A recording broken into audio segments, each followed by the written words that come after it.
Daniel. Daniel 1.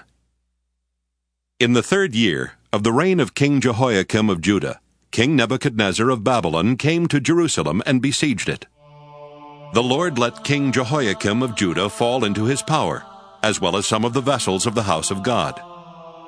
These he brought to the land of Shinar, and placed the vessels in the treasury of his gods. Then the king commanded his palace master Ashpenaz to bring some of the Israelites of the royal family and of the nobility, young men without physical defect and handsome, versed in every branch of wisdom, endowed with knowledge and insight, and competent to serve in the king's palace. They were to be taught the literature and language of the Chaldeans. The king assigned them a daily portion of the royal rations of food and wine. They were to be educated for 3 years, so that at the end of that time they could be stationed in the king's court. Among them were Daniel, Hananiah, Mishael, and Azariah from the tribe of Judah. The palace master gave them other names. Daniel he called Belteshazzar. Hananiah he called Shadrach. Mishael he called Meshach. And Azariah he called Abednego. But Daniel resolved that he would not defile himself with the royal rations of food and wine. So he asked the palace master to allow him not to defile himself. Now God allowed Daniel to receive favor and compassion from the palace master. The palace master said to Daniel, I am afraid of my lord the king. He has appointed your food and your drink. If he should see you in poorer condition than the other young men of your own age, you would endanger my head with the king.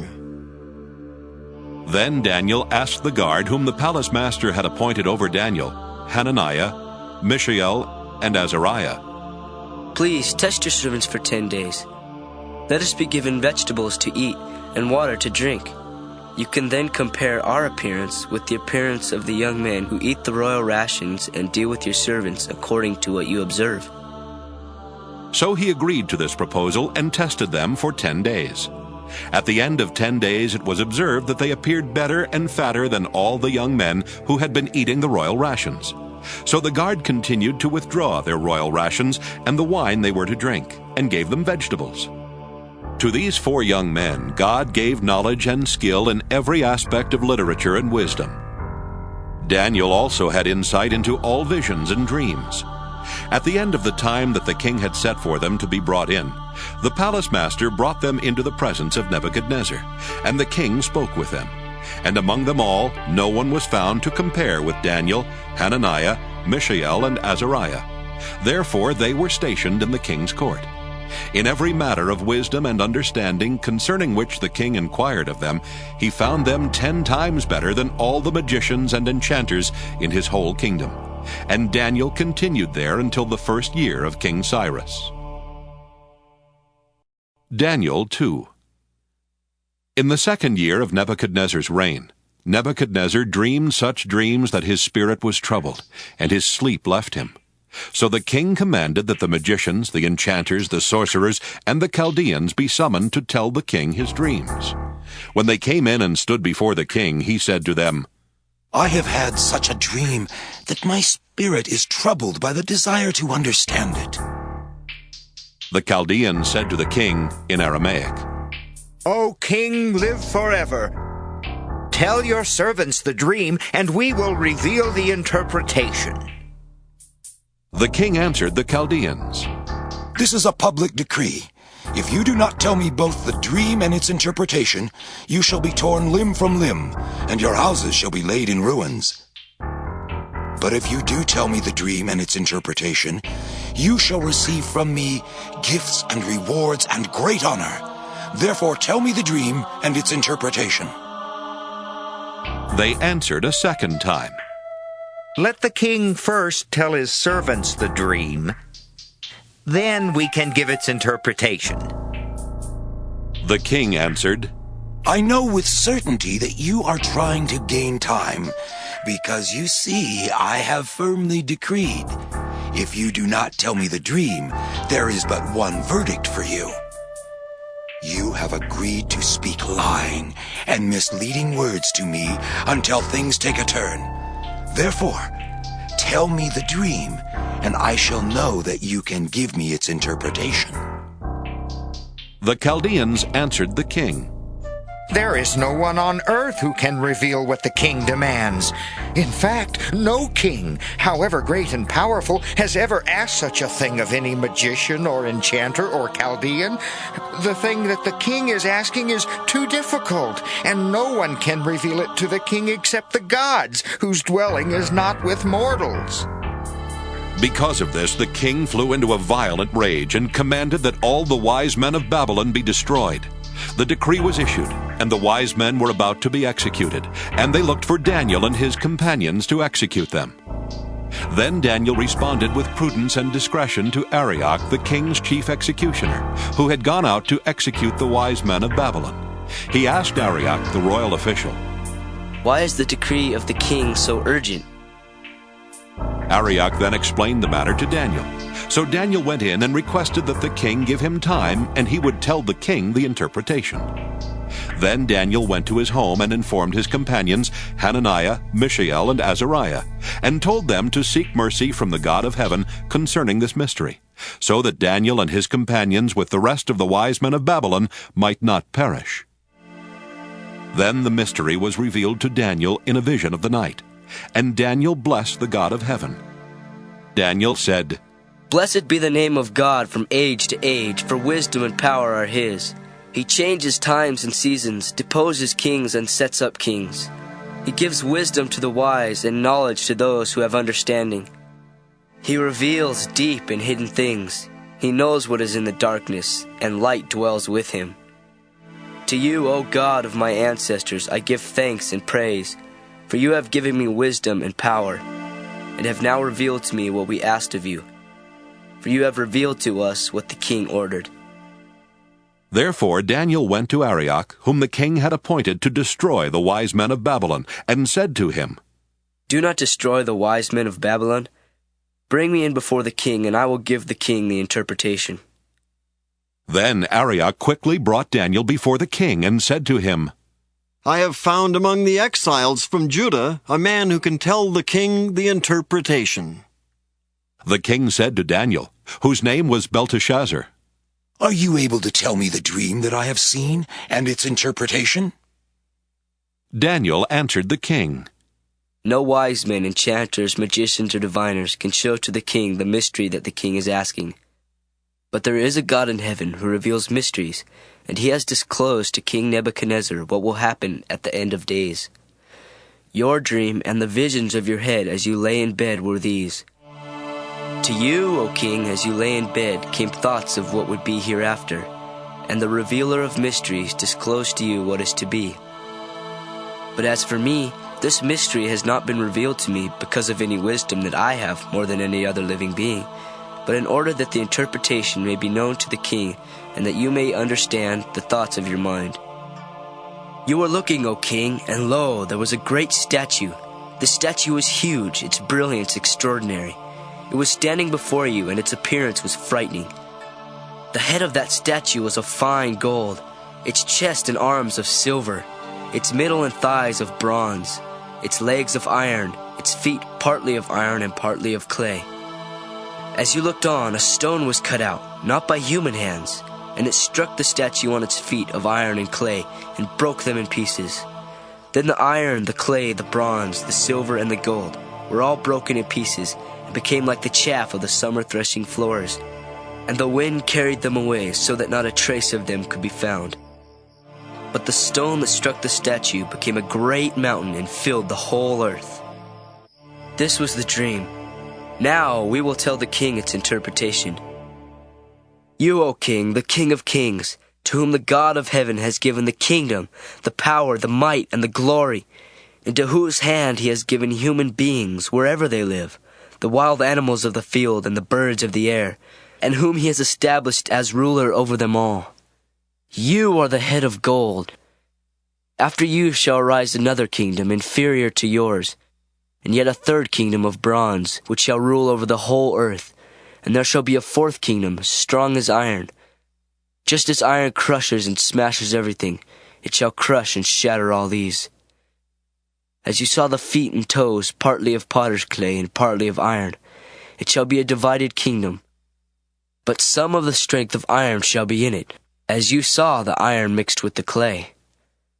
As the toes of the feet were part iron and part clay, so the kingdom shall be partly strong and partly brittle. As you saw the iron mixed with clay, so will they mix with one another in marriage. But they will not hold together, just as iron does not mix with clay. And in the days of those kings, the God of heaven will set up a kingdom that shall never be destroyed, nor shall this kingdom be left to another people. It shall crush all these kingdoms and bring them to an end, and it shall stand forever, just as you saw that a stone was cut from the mountain, not by hands, and that it crushed the iron, the bronze, the clay, the silver, and the gold. The great God has informed the king what shall be hereafter. The dream is certain, and its interpretation trustworthy. Then King Nebuchadnezzar fell on his face, worshipped Daniel, and commanded that a grain offering and incense be offered to him. The king said to Daniel, Truly your God is God of gods, and Lord of kings, and a revealer of mysteries, for you have been able to reveal this mystery. Then the king promoted Daniel, gave him many great gifts, and made him ruler over the whole province of Babylon and chief prefect over all the wise men of Babylon. Daniel made a request of the king, and he appointed Shadrach, Meshach, and Abednego over the affairs of the province of Babylon.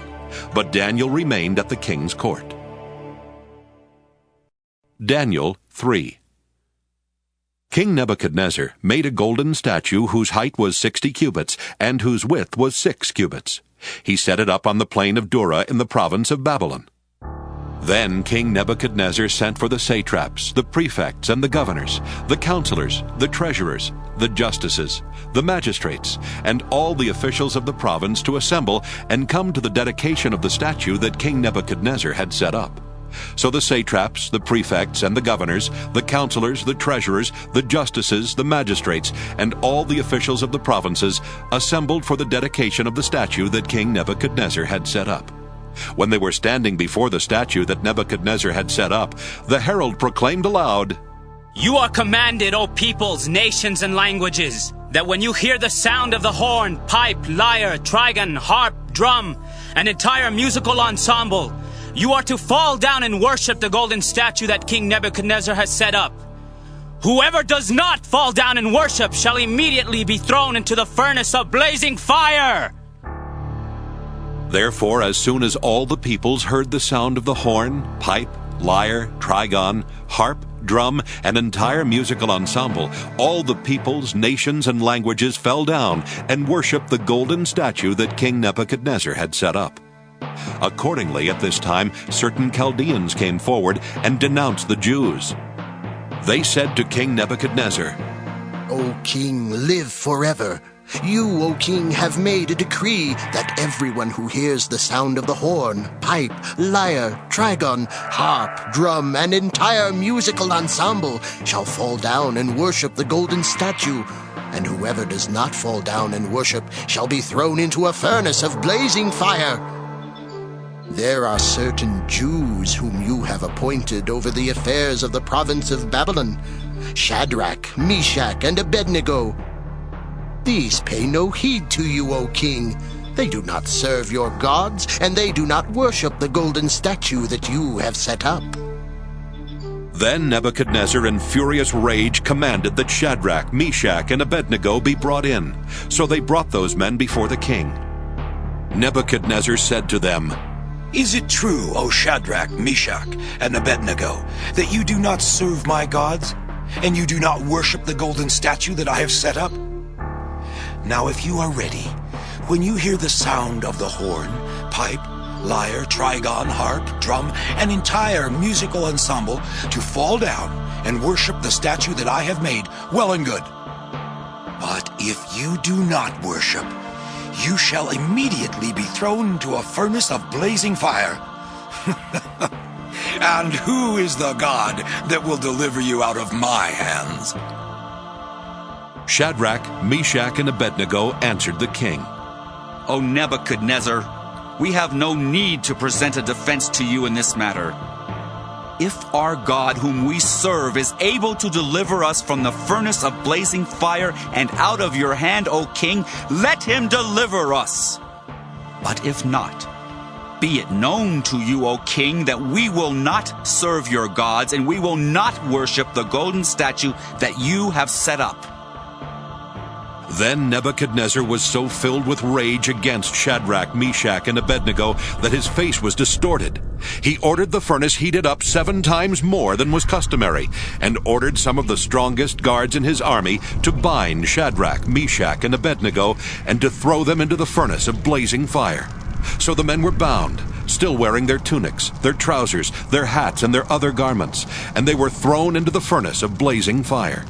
Because the king's command was urgent, and the furnace was so overheated, the raging flames killed the men who lifted Shadrach, Meshach, and Abednego. But the 3 men, Shadrach, Meshach, and Abednego, fell down, bound into the furnace of blazing fire. Then King Nebuchadnezzar was astonished and rose up quickly. He said to his counselors, Was it not 3 men that we threw bound into the fire? They answered the king. "True, O king." He replied, But I see 4 men unbound, walking in the middle of the fire, and they are not hurt. And the 4th has the appearance of a god. Nebuchadnezzar then approached the door of the furnace of blazing fire and said, Shadrach, Meshach, and Abednego, servants of the Most High God, come out, come here. So Shadrach, Meshach, and Abednego came out from the fire. And the satraps, the prefects, the governors, and the king's counselors gathered together and saw that the fire had not had any power over the bodies of those men. The hair of their heads was not singed, their tunics were not harmed, and not even the smell of fire came from them. Nebuchadnezzar said, Blessed be the God of Shadrach, Meshach, and Abednego, who has sent his angel and delivered his servants who trusted in him. They disobeyed the king's command and yielded up their bodies rather than serve and worship any god except their own God. Therefore, I make a decree. Any people, nation, or language that utters blasphemy against the God of Shadrach, Meshach, and Abednego shall be torn limb from limb, and their houses laid in ruins. For there is no other God who is able to deliver in this way. Then the king promoted Shadrach, Meshach, and Abednego in the province of Babylon. Daniel 4. King Nebuchadnezzar, to all peoples, nations, and languages that live throughout the earth, may you have abundant prosperity. The signs and wonders that the Most High God has worked for me, I am pleased to recount. How great are his signs, how mighty his wonders. His kingdom is an everlasting kingdom, and his sovereignty is from generation to generation. I, Nebuchadnezzar, was living at ease in my home and prospering in my palace. I saw a dream that frightened me.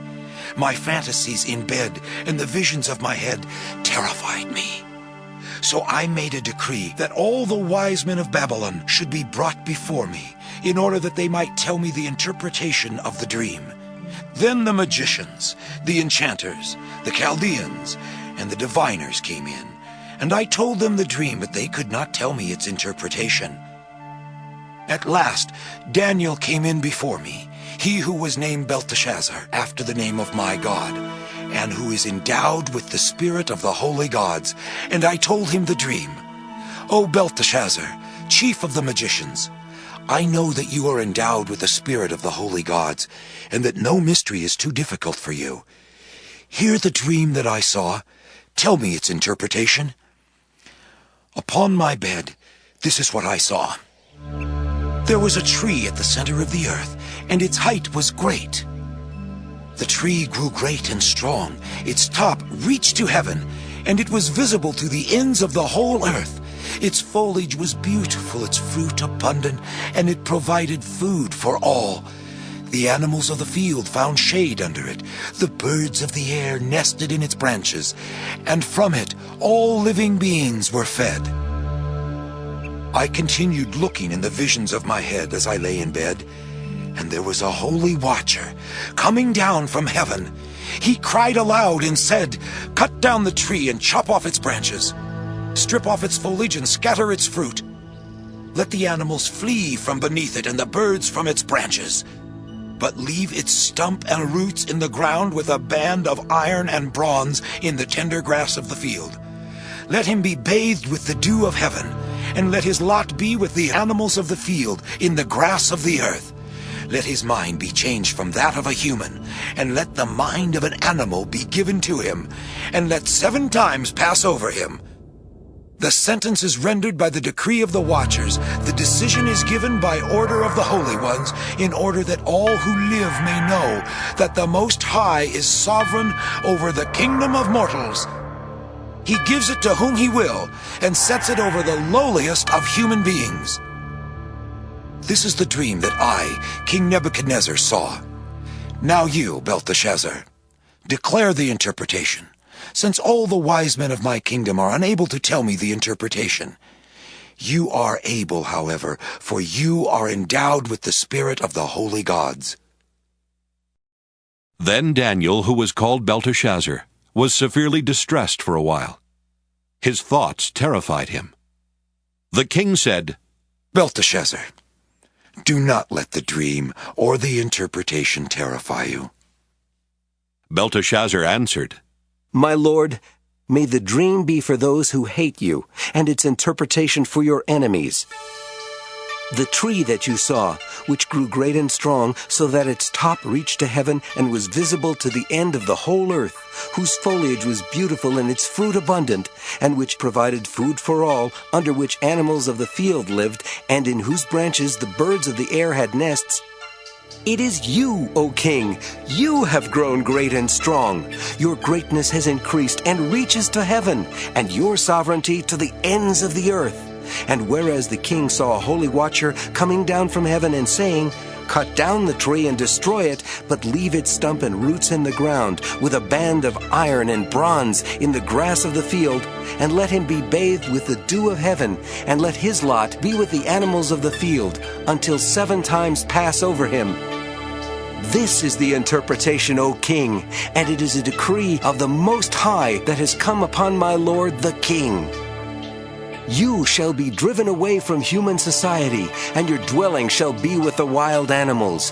You shall be made to eat grass like oxen. You shall be bathed with the dew of heaven, and 7 times shall pass over you, until you have learned that the Most High has sovereignty over the kingdom of mortals, and gives it to whom he will. As it was commanded to leave the stump and roots of the tree, your kingdom shall be reestablished for you from the time that you learn that heaven is sovereign. Therefore, O king, may my counsel be acceptable to you.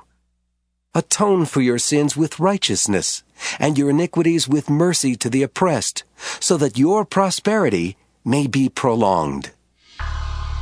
All this came upon King Nebuchadnezzar. At the end of 12 months he was walking on the roof of the royal palace of Babylon, and the king said, "Is this not magnificent Babylon, which I have built as a royal capital by my mighty power, and for my glorious majesty?" While the words were still in the king's mouth, a voice came from heaven. "O King Nebuchadnezzar, to you it is declared, the kingdom has departed from you. You shall be driven away from human society, and your dwelling shall be with the animals of the field. You shall be made to eat grass like oxen, and 7 times shall pass over you, until you have learned that the Most High has sovereignty over the kingdom of mortals, and gives it to whom he will."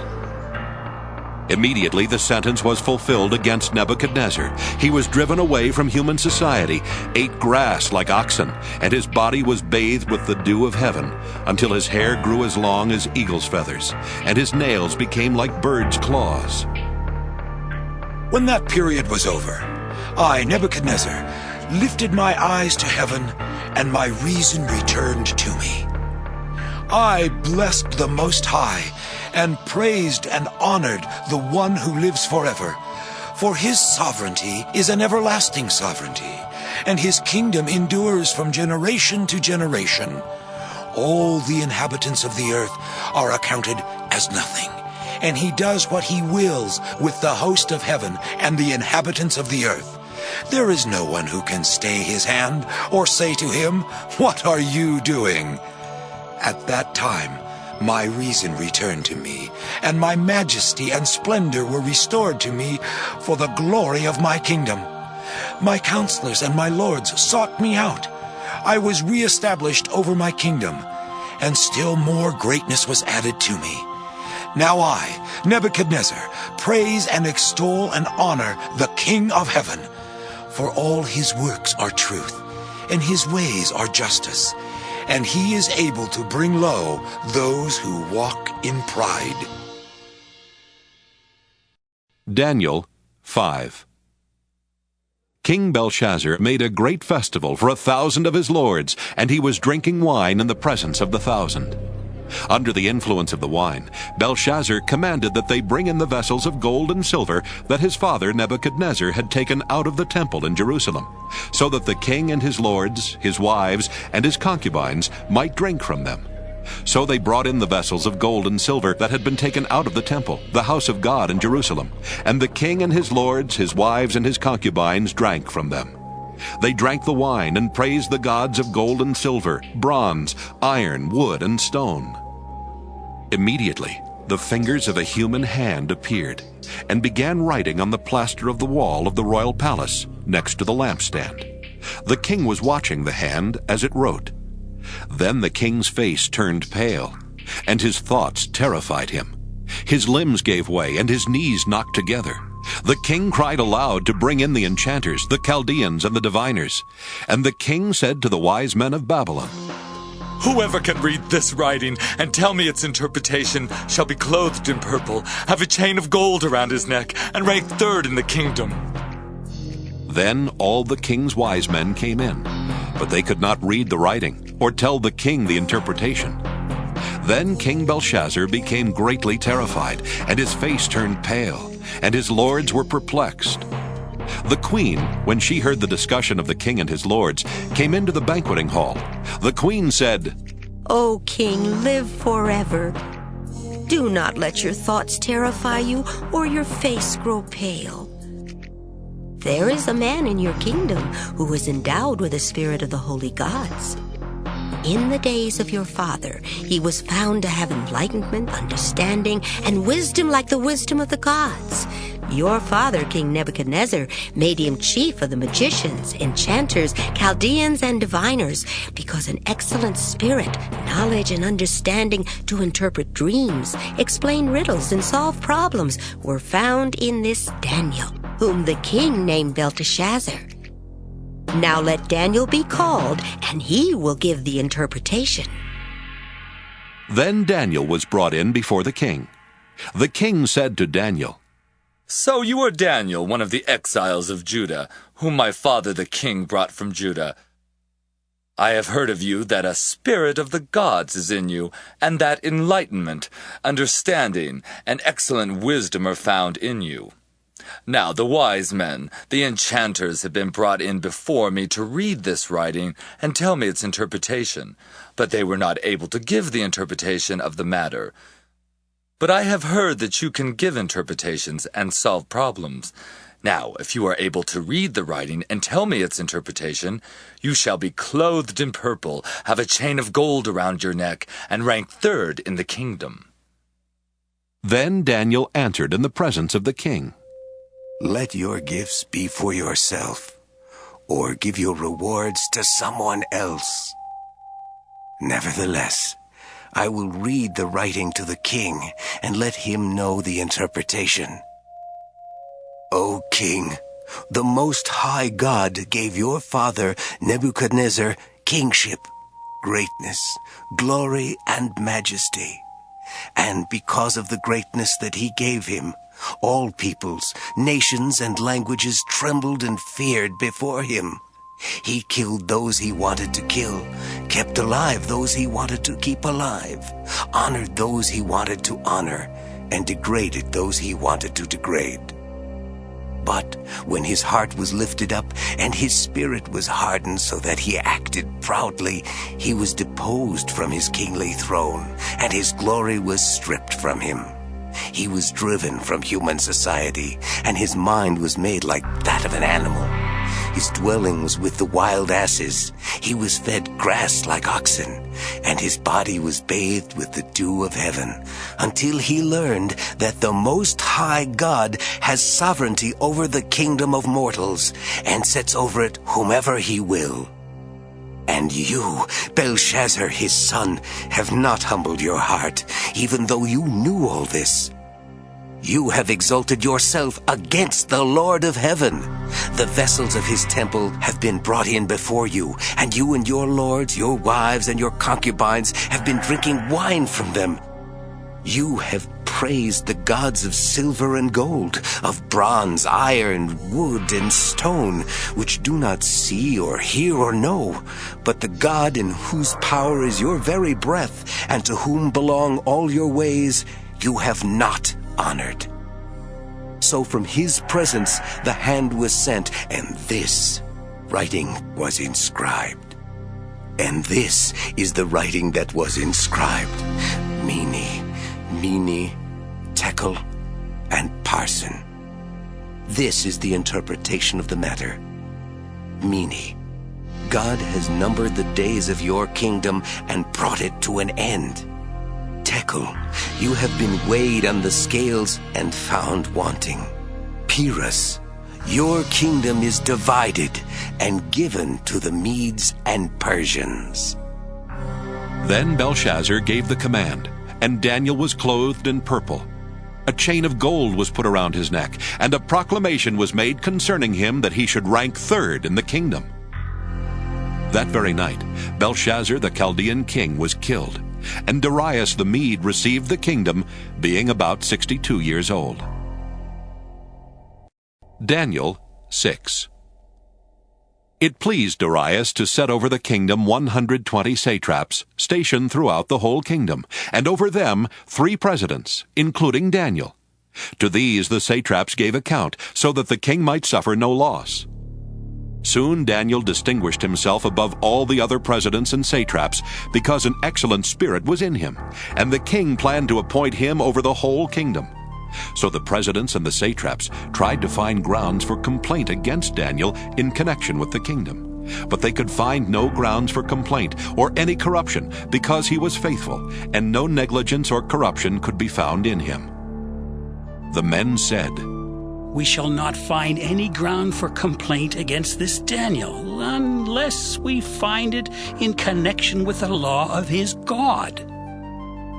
So the presidents and satraps conspired, and came to the king, and said to him, "O King Darius, live forever!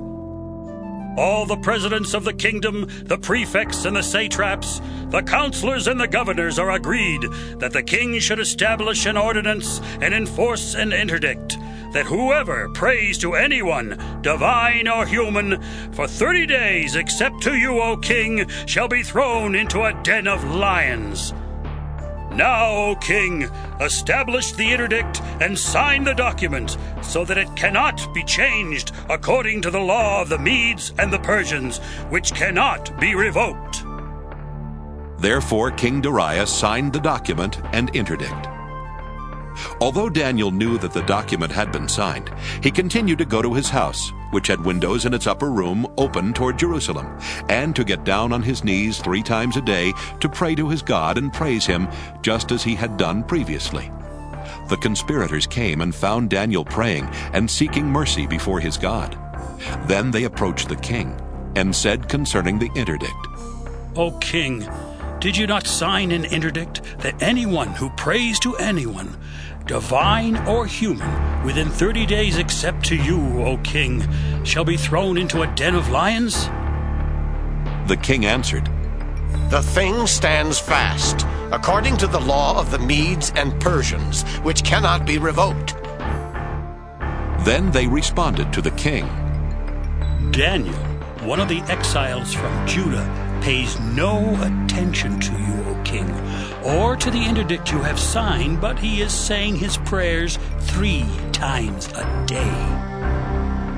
When the king heard the charge, he was very much distressed. He was determined to save Daniel, and until the sun went down, he made every effort to rescue him.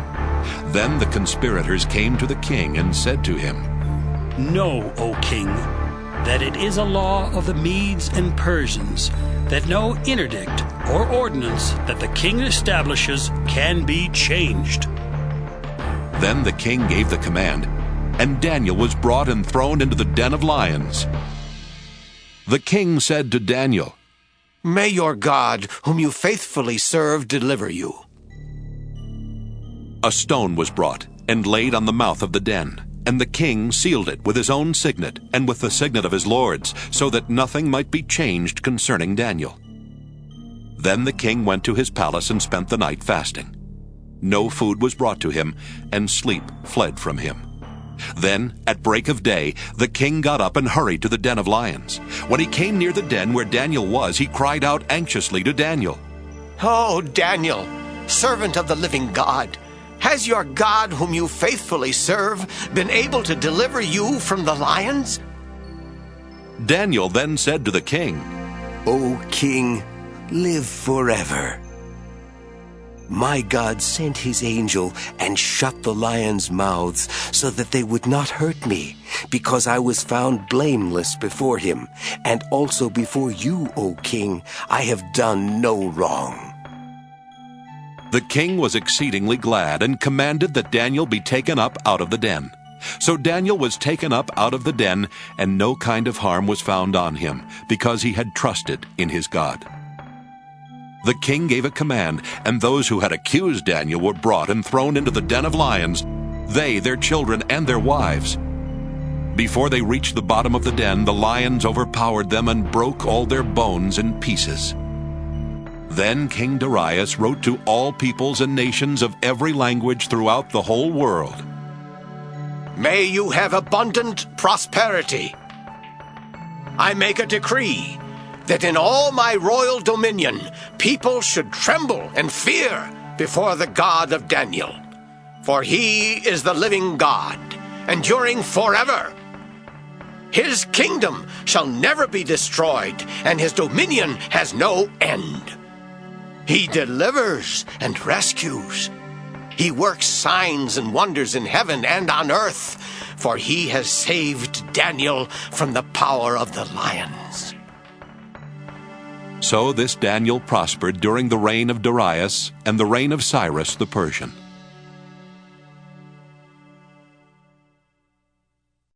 Daniel 7. In the first year of King Belshazzar of Babylon, Daniel had a dream and visions of his head as he lay in bed. Then he wrote down the dream.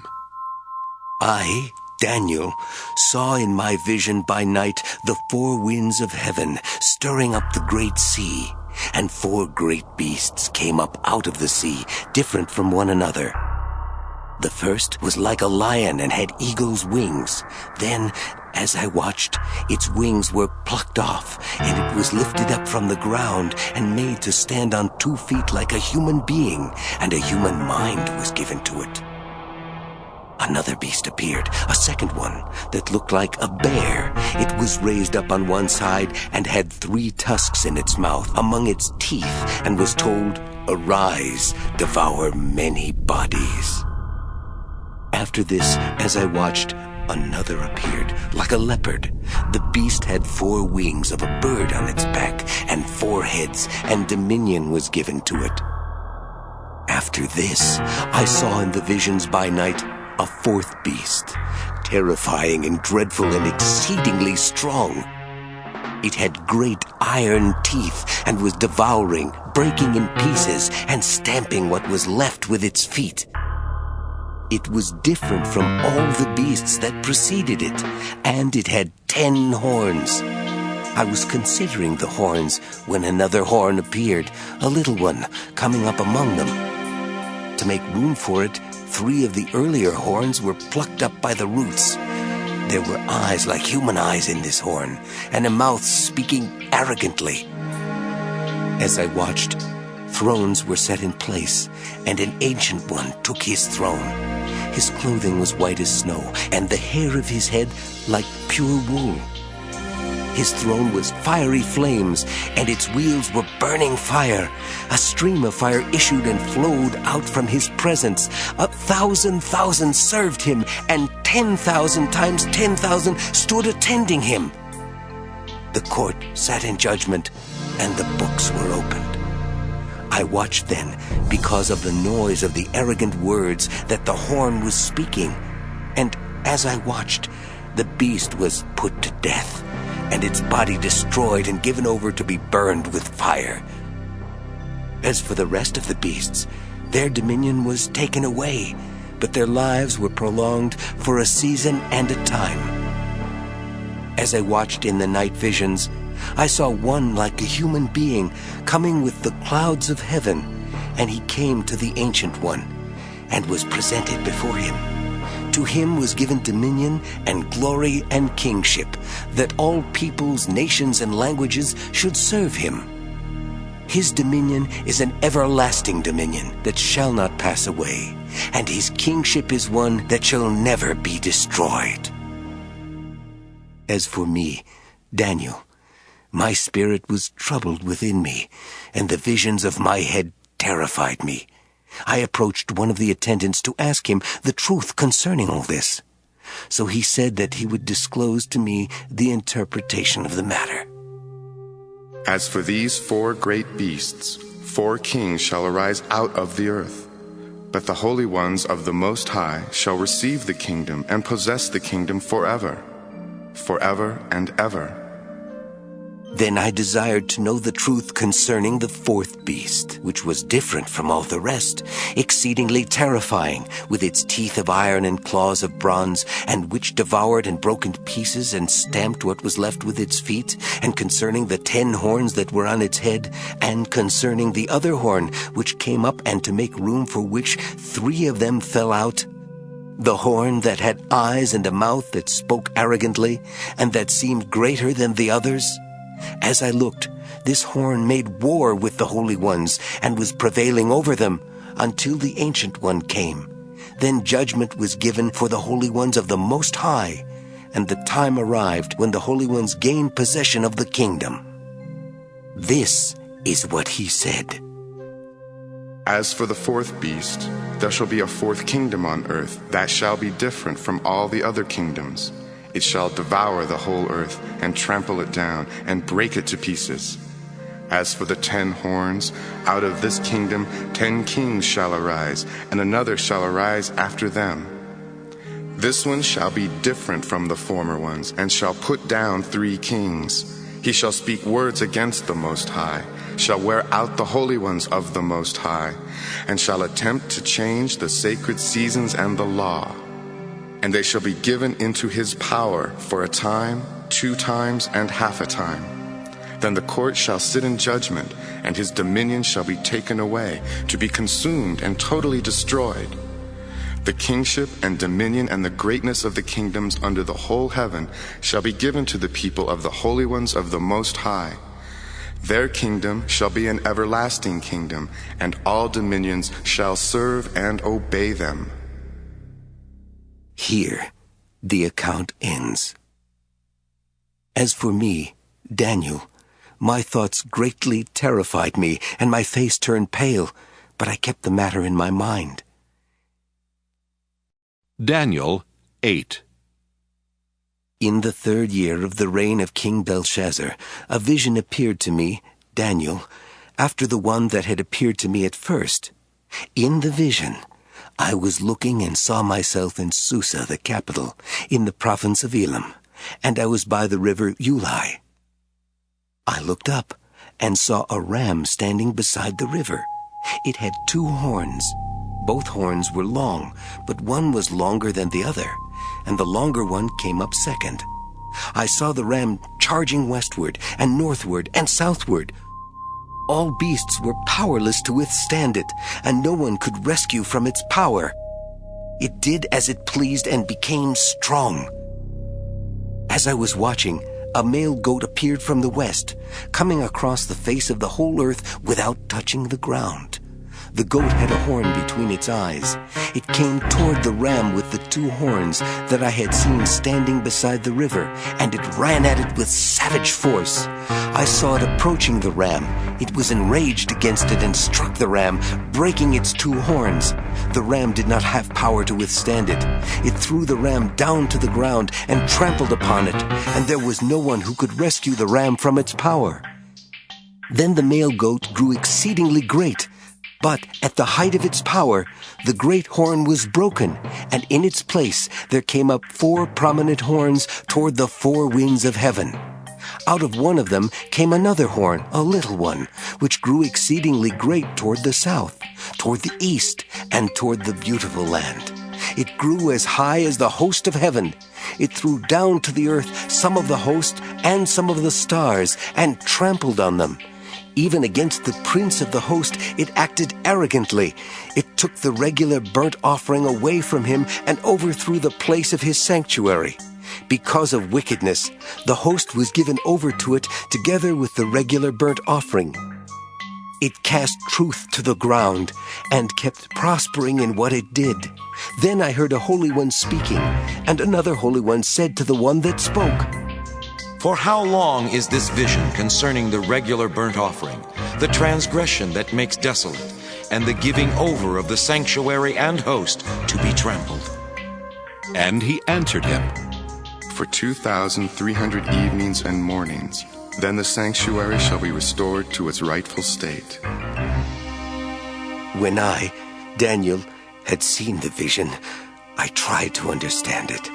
Then someone appeared standing before me, having the appearance of a man, and I heard a human voice by the Uli calling, Gabriel, help this man understand the vision. So he came near where I stood, and when he came, I became frightened and fell prostrate. But he said to me, Understand, O mortal, that the vision is for the time of the end. As he was speaking to me, I fell into a trance, face to the ground. Then he touched me and set me on my feet. He said, Listen, and I will tell you what will take place later in the period of wrath, for it refers to the appointed time of the end. As for the ram that you saw with the 2 horns, these are the kings of Media and Persia. The male goat is the king of Greece, and the great horn between its eyes is the first king. As for the horn that was broken, in place of which 4 others arose, 4 kingdoms shall arise from his nation, but not with his power. At the end of their rule, when the transgressions have reached their full measure, a king of bold countenance shall arise, skilled in intrigue. He shall grow strong in power, shall cause fearful destruction, and shall succeed in what he does. He shall destroy the powerful and the people of the holy ones. By his cunning he shall make deceit prosper under his hand, and in his own mind he shall be great. Without warning he shall destroy many, and shall even rise up against the prince of princes. But he shall be broken, and not by human hands. The vision of the evenings and the mornings that has been told is true. As for you, seal up the vision, for it refers to many days from now. So I, Daniel, was overcome and lay sick for some days. Then I arose and went about the king's business, but I was dismayed by the vision and did not understand it. Daniel 9. In the first year of Darius, son of Ahasuerus, by birth a Mede, who became king over the realm of the Chaldeans, in the first year of his reign, I, Daniel, perceived in the books the number of years that, according to the word of the Lord to the prophet Jeremiah, must be fulfilled for the devastation of Jerusalem, namely 70 years. Then I turned to the Lord God to seek an answer by prayer and supplication with fasting and sackcloth and ashes. I prayed to the Lord my God and made confession, saying, Ah, Lord, great and awesome God, keeping covenant and steadfast love with those who love you and keep your commandments, we have sinned and done wrong, acted wickedly and rebelled, turning aside from your commandments and ordinances. We have not listened to your servants, the prophets, who spoke in your name to our kings, our princes, and our ancestors, and to all the people of the land. Righteousness is on your side, O Lord, but open shame, as at this day, falls on us, the people of Judah, the inhabitants of Jerusalem, and all Israel, those who are near and those who are far away, in all the lands to which you have driven them, because of the treachery that they have committed against you. Open shame, O Lord, falls on us, our kings, our officials, and our ancestors, because we have sinned against you. To the Lord our God belong mercy and forgiveness, for we have rebelled against him, and have not obeyed the voice of the Lord our God by following his laws, which he set before us by his servants the prophets. All Israel has transgressed your law and turned aside, refusing to obey your voice.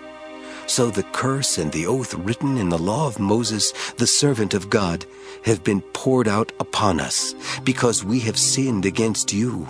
He has confirmed his words, which he spoke against us and against our rulers, by bringing upon us a calamity so great that what has been done against Jerusalem has never before been done under the whole heaven. Just as it is written in the law of Moses, all this calamity has come upon us. We did not entreat the favor of the Lord our God, turning from our iniquities and reflecting on his fidelity. So the Lord kept watch over this calamity until he brought it upon us.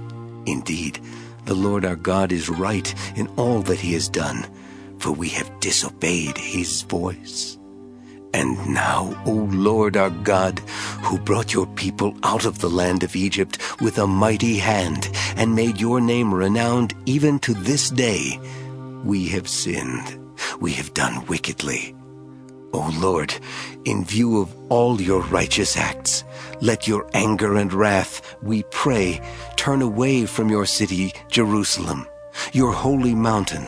Because of our sins and the iniquities of our ancestors, Jerusalem and your people have become a disgrace among all our neighbors. Now therefore, O our God, listen to the prayer of your servant and to his supplication, and for your own sake, Lord, let your face shine upon your desolated sanctuary. Incline your ear, O my God, and hear. Open your eyes and look at our desolation and the city that bears your name. We do not present our supplication before you on the ground of our righteousness, but on the ground of your great mercies. O Lord, hear. O Lord, forgive. O Lord, listen and act, and do not delay, for your own sake, O my God, because your city and your people bear your name. While I was speaking, and was praying and confessing my sin and the sin of my people Israel, and presenting my supplication before the Lord my God on behalf of the holy mountain of my God, while I was speaking in prayer, the man Gabriel, whom I had seen before in a vision, came to me in swift flight at the time of the evening sacrifice. He came and said to me, Daniel, I have now come out to give you wisdom and understanding. At the beginning of your supplications a word went out, and I have come to declare it, for you are greatly beloved. So consider the word and understand the vision.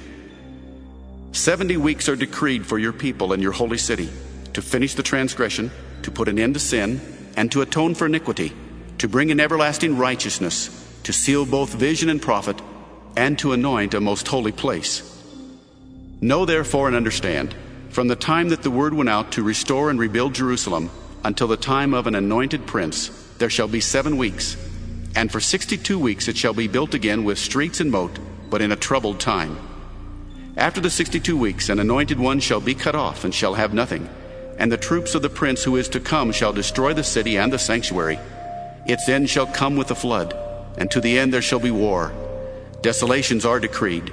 He shall make a strong covenant with many for 1 week, and for half of the week he shall make sacrifice and offering cease. And in their place shall be an abomination that desolates, until the decreed end is poured out upon the desolator.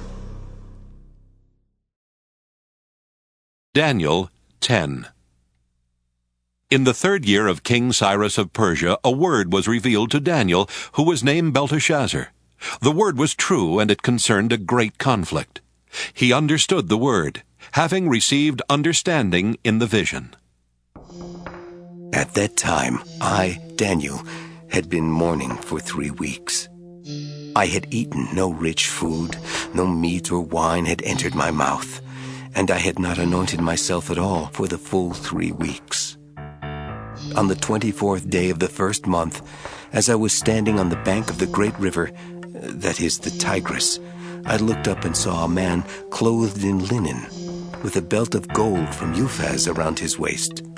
His body was like beryl, his face like lightning, his eyes like flaming torches, his arms and legs like the gleam of burnished bronze, and the sound of his words like the roar of a multitude. I, Daniel, alone saw the vision. The people who were with me did not see the vision, though a great trembling fell upon them, and they fled and hid themselves. So I was left alone to see this great vision. My strength left me, and my complexion grew deathly pale, and I retained no strength. Then I heard the sound of his words, and when I heard the sound of his words, I fell into a trance, face to the ground. But then a hand touched me and roused me to my hands and knees. He said to me, Daniel, greatly beloved, pay attention to the words that I am going to speak to you. Stand on your feet, for I have now been sent to you. So, while he was speaking this word to me, I stood up trembling. He said to me, Do not fear, Daniel, for from the first day you set your mind to gain understanding and to humble yourself before your God, your words have been heard, and I have come because of your words. But the prince of the kingdom of Persia opposed me 21 days. So Michael, one of the chief princes, came to help me, and I left him there with the prince of the kingdom of Persia, and have come to help you understand what is to happen to your people at the end of days, for there is a further vision for those days.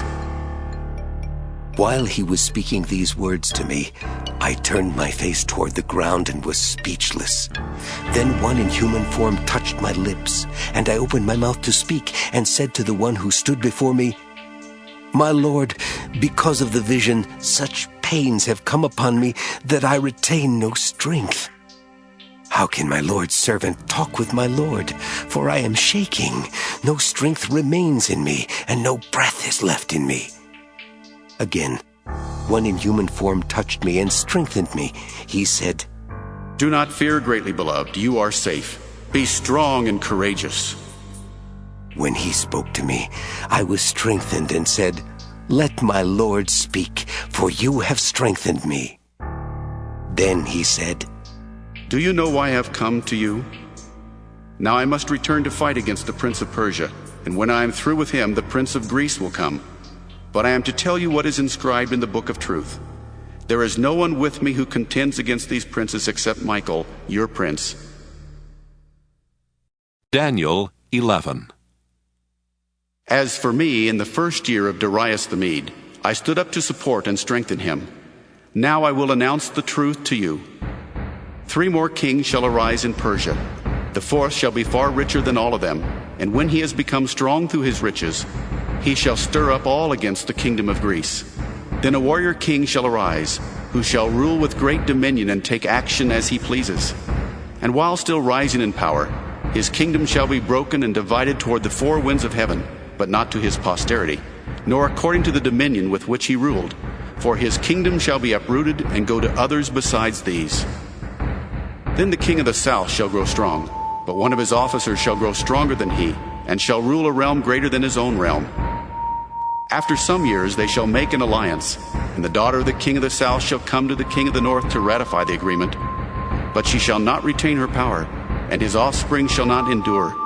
She shall be given up, she and her attendants and her child and the one who supported her. In those times a branch from her roots shall rise up in his place. He shall come against the army and enter the fortress of the king of the north, and he shall take action against them and prevail.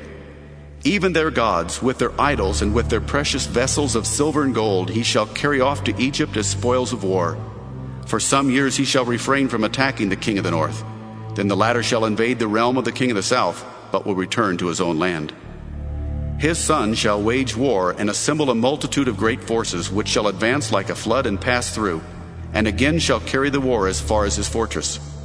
Moved with rage, the king of the south shall go out and do battle against the king of the north, who shall muster a great multitude, which shall, however, be defeated by his enemy. When the multitude has been carried off, his heart shall be exalted, and he shall overthrow tens of thousands, but he shall not prevail. For the king of the north shall again raise a multitude, larger than the former, and after some years he shall advance with a great army and abundant supplies. In those times many shall rise against the king of the south.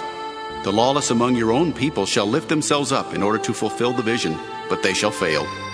Then the king of the north shall come and throw up siege works, and take a well-fortified city. And the forces of the south shall not stand, not even his picked troops, for there shall be no strength to resist.